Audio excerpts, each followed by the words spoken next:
Welcome to Design Domination, where you'll gain confidence, clarity, and a competitive edge in a crowded marketplace so you can dominate your competition.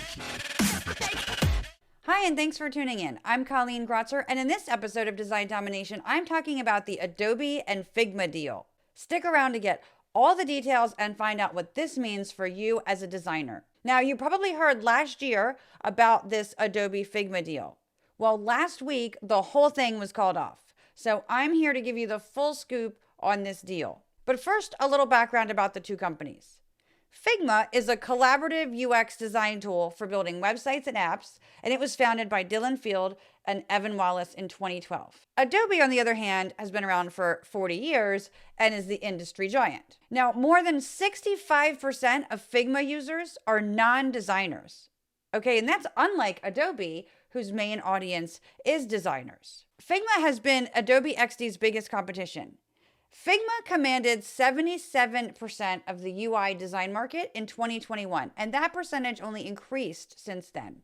The whole collaboration aspect of Figma is really what's been a unique selling point for them. Now, designers seem to really prefer, Adobe XD or Figma, over the other. There doesn't seem to be a lot of in between. Okay, but the other thing is that Figma also doesn't come with the hefty price tag that Adobe software does. And Figma has a free option, and it's always free for students and educators. And we know Adobe doesn't offer that. Something that's particularly interesting about this whole situation is that Adobe removed XD from Creative Cloud, and they put it into maintenance mode. They said that they're not investing in any ongoing development, but they said they will continue to support existing customers with bug fixes and security or privacy issue fixes. It was announced on September 15th, 2022, that Adobe would acquire Figma for $20 billion in cash and stock. And right after that announcement, Adobe shares dropped 17%, which is the biggest drop they had since 2010. Adobe claimed that the acquisition of Figma was going to bring, quote, powerful capabilities from Adobe's imaging, photography, illustration, video, 3D, and font technology into the Figma platform. Okay, so they wanted to bring their font and stock and Creative Cloud assets into Figma. Now, after the merger, Dylan Field, Figma's co-founder and CEO, he was expected to continue leading the Figma team, but to report to Adobe's president of digital media business, David Wadhwani. Many designers were understandably upset when they heard about this merger. Designers have been upset with Adobe for a long time, and especially since they started the subscription model back in 2012 or so. And then more recently, with Adobe removing Pantone colors from the software. Designers, we've been wondering, would there be price increases once Adobe took over Figma? Adobe has such control over the market, or would there be fewer updates and fewer features added to Figma after Adobe acquired it? Many designers have complained about this on the Adobe forums. Would Adobe take what made Figma really great and just incorporate those features into XD, especially since Adobe had put XD into maintenance mode? Would there be issues with crashes, which a lot of Adobe users have complained about in the past? These are all legitimate concerns. But designers weren't the only ones concerned with the acquisition. This whole deal came under scrutiny by the U.S. Department of Justice, the Competition and Markets Authority in the UK, and the European Commission. That's a lot. The U.S. Department of Justice was actually preparing to sue Adobe to block the deal. The Competition and Markets Authority blocked the deal until their concerns were addressed, saying that the deal could eliminate competition, it could reduce innovation, and it could remove Figma as a threat to Adobe's flagship Photoshop and Illustrator products. They also said the deal would, quote, likely harm innovation for software used by the vast majority of UK digital designers. Okay, the European Commission said the deal could, quote, significantly reduce competition in the global markets. And Adobe said they didn't see any overlap between their customers and Figma's. Like, seriously? Adobe's general counsel, Dana Rao, went so far as to say that there were, quote, no competitor or customer complaints about the deal.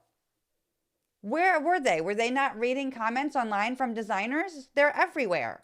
Well, the European Union issued Adobe a formal antitrust complaint about concerns with competition. Adobe said their only product that was relevant to the antitrust concern was XD, and that it had lost $25 million as a standalone app over the last 3 years. Because of the Competition and Markets Authority's concerns, they suggested that Adobe sell Figma design because of its quote-unquote overlapping operations with XD.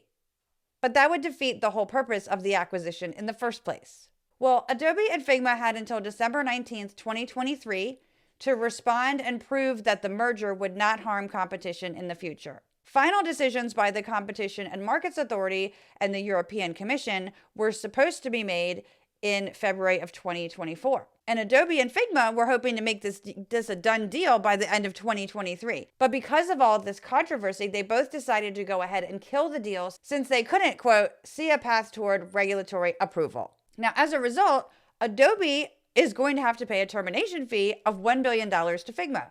Not a bad consolation prize. Well, many designers seem to be celebrating that this merger won't happen. And there are a ton of comments under Dylan Field's announcement about that on Twitter. Many say that this merger would only have benefited the founders, the investors, and Adobe. And I would have to say, I agree with that. I mean, for Adobe, this would have been the missing link in their suite of creative software. But I could see how this could potentially have been good for designers too, giving them access to Adobe fonts and stock. But seriously, can't Adobe and Figma figure that out without Adobe owning more of the market? I mean, Adobe didn't buy out Pantone for designers to be able to use their colors inside their software. But hey, I'm not bringing that up right now because that's a whole other can of worms. But the other thing is that I think that a lot of designers' existing concerns with Adobe and their software, those would have needed to be addressed for them to be happy about this. Competition is a good thing. It keeps the software companies on their toes in terms of paying attention to what designers want, and it keeps pricing more fair. When one giant owns the market, they can slack off. They can charge more. Designers don't have a choice, and they lose their voice. Now, as a designer, how do you feel about this merger? Do you think this was about enhancing what Adobe and Figma offered? Do you feel like Adobe was simply trying to buy out the competition? And do you think Adobe will make a comeback with XD? Let me know in a comment and be sure to like, share, and subscribe. If you liked this episode, check out the one about Adobe removing Pantone colors and 5 common web accessibility mistakes. If this content was helpful, you can support the podcast by buying me a coffee.